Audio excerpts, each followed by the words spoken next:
The ജേർണലിസ്റ്റിലേക്ക് 10,000-നടുത്ത് കുഞ്ഞുങ്ങളെയും അതിന്റെ പകുതിയോളം സ്ത്രീകളെയും മൊത്തം 21,000-ലടുത്ത് സാധാരണക്കാരായ ജനങ്ങളെയും കൊന്നൊടുക്കി ഇസ്രായേലിന്റെ യുദ്ധക്കൊതി തുടരുകയാണ്. 3 മാസമായിട്ടും ഇനിയും നിർത്താറായില്ലെന്ന് മാത്രമല്ല, ഈ വർഷം അവസാനം വരെ ചിലപ്പോൾ യുദ്ധം തുടർന്നേക്കാമെന്നാണ് ബെഞ്ചമിൻ നെതന്യാഹു വീണ്ടും വീണ്ടും പറയുന്നത്.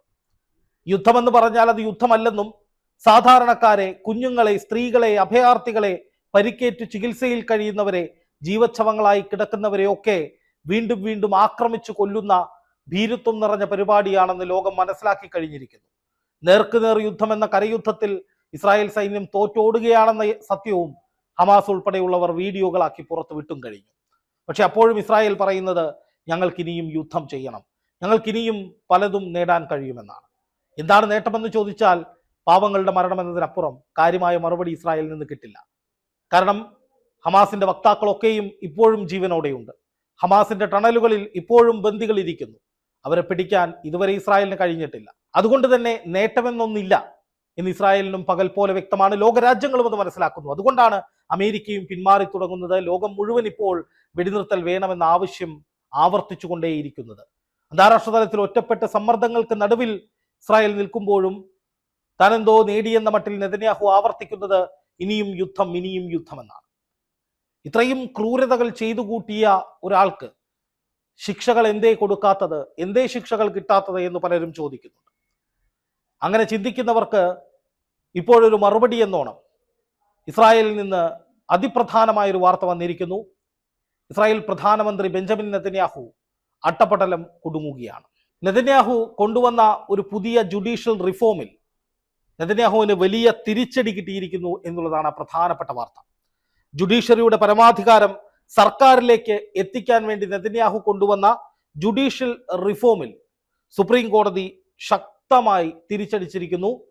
സർക്കാർ എടുക്കുന്ന തീരുമാനം ജനവിരുദ്ധമാണെങ്കിൽ അത് റദ്ദാക്കാനുള്ള പവർ കോടതിക്കുണ്ട്. ഇസ്രായേലിൽ അങ്ങനെയാണ് നിയമം.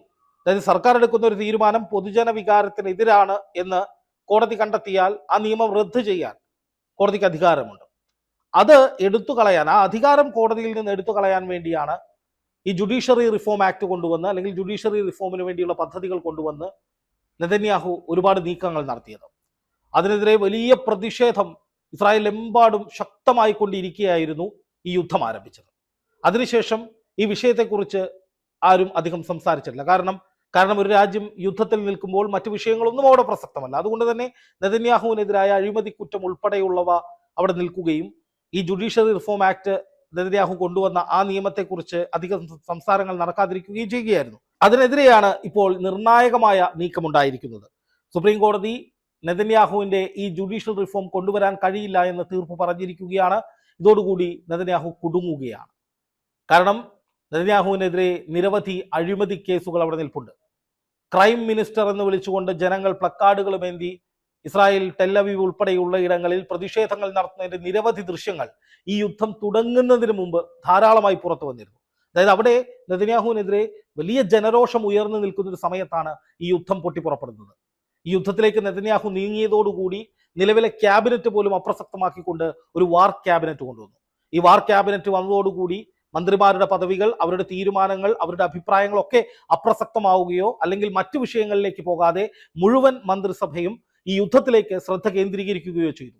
ഇതോടുകൂടി നെതന്യാഹുവിനെതിരായിട്ടുള്ള മറ്റു കുറ്റകൃത്യങ്ങളൊന്നും ചർച്ചയല്ലാതായി. എന്ന് മാത്രമല്ല, രാജ്യം ഒരു യുദ്ധത്തെ അഭിമുഖീകരിക്കുമ്പോൾ ആ രാജ്യത്തിന്റെ ഭരണാധികാരിയെ പ്രോസിക്യൂട്ട് ചെയ്യുകയോ അല്ലെങ്കിൽ ഏതെങ്കിലും തരത്തിലുള്ള നിയമ നടപടികൾക്ക് വിധേയമാക്കുകയോ ചെയ്യാൻ സാധിക്കുന്ന ഒരു സാഹചര്യമില്ല. അതൊരു രാജ്യത്തിനും കഴിയുകയില്ല.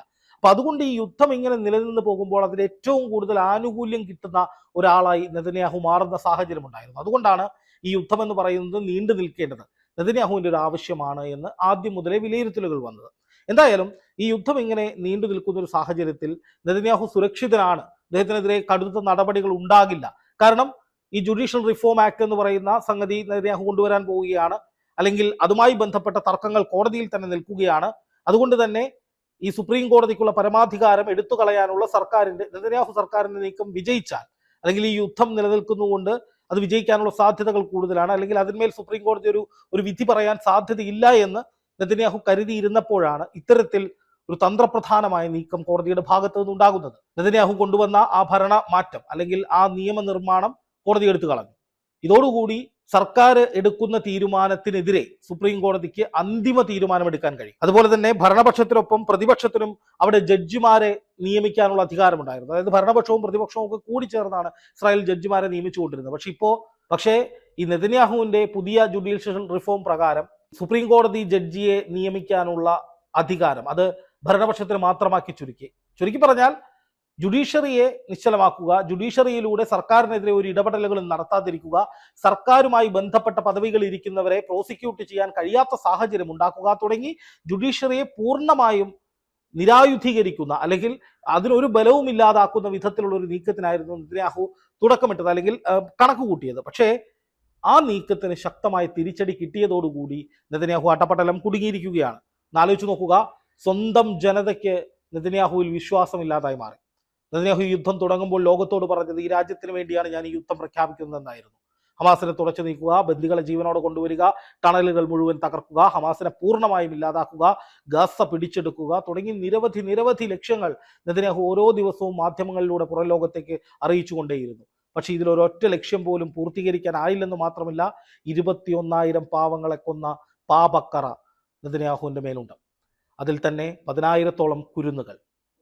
ഈ ലോകത്ത് ഇത്രയധികം കുഞ്ഞുങ്ങൾ മരിച്ചു വീണൊരു യുദ്ധം അല്ലെങ്കിൽ ഒരു ആക്രമണം, ഒരു അധിനിവേശം ചരിത്രത്തിൽ തന്നെ ഇല്ല എന്നുള്ളതാണ് വാസ്തവം. ലോകത്തെ ജനങ്ങളുടെ മുഴുവൻ ഹൃദയം മരവിച്ചു പോകുന്ന ക്രൂരത, ലോകം മുഴുവൻ ഒരേ സ്വരത്തിൽ ആവശ്യപ്പെട്ടിട്ടും നെതന്യാഹു നിർത്താത്ത ക്രൂരത.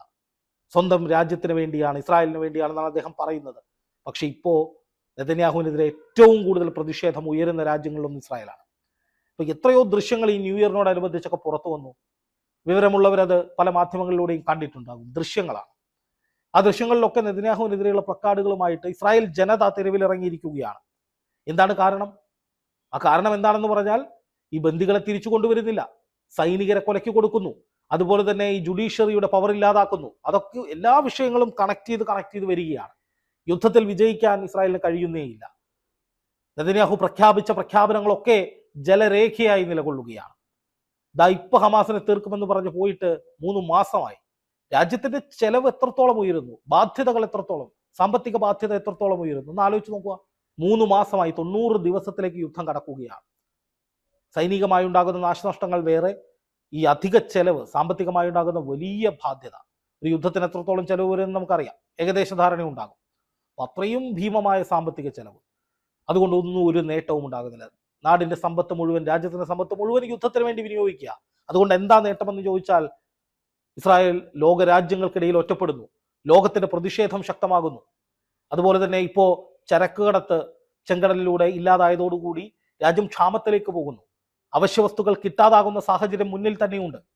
അങ്ങനെ പല വിധത്തിലുള്ള തിരിച്ചടികൾ കിട്ടിക്കൊണ്ടേയിരിക്കുമ്പോഴാണ് ഇപ്പോൾ ഈ ജുഡീഷ്യറിയുടെ ഇടപെടലും കൂടി ഉണ്ടാകുന്നത്. അപ്പോൾ മൊത്തത്തിൽ പറഞ്ഞാൽ ഈ ചെയ്തു കൂട്ടിയതിനൊക്കെയും ശിക്ഷ കിട്ടിക്കൊണ്ടിരിക്കുകയാണ് നെതന്യാഹുവിന്. അതൊക്കെ പല രൂപത്തിൽ ഇസ്രായേൽ എന്ന രാജ്യത്തെയും ബാധിക്കാൻ പോവുകയാണ്, ബാധിച്ചു തുടങ്ങിയിരിക്കുന്നു എന്നുള്ളതും വളരെ പ്രധാനപ്പെട്ട കാര്യമാണ്. എന്തായാലും സർവത്ര കുഴപ്പത്തിലേക്ക് നെതന്യാഹു പോകുന്നു. ഇസ്രായേലിലും കാര്യങ്ങൾ ഗുരുതരമാകുന്നു. അവിടെ വലിയ തോതിലുള്ള ആഭ്യന്തര പ്രശ്നങ്ങൾ ഉടലെടുക്കുകയാണ്. ഇവിടുത്തെ ജനങ്ങൾ ഭരണകൂടത്തിനെതിരെ തിരിയുന്ന പ്രവണത വർദ്ധിക്കുകയാണ്. അതൊക്കെയാണ് നമ്മൾ ഇതിൽ ഏറ്റവും പ്രധാനമായി കാണേണ്ട വസ്തുത. ഗസയെ തീർക്കാൻ ഇറങ്ങിയിട്ട് ഇപ്പോൾ ആര് തീരുന്നു എന്ന ചോദ്യം ചോദിച്ചാൽ അത് പ്രസക്തമായൊരു ചോദ്യം തന്നെയായി അങ്ങനെ നിൽക്കുകയാണ്.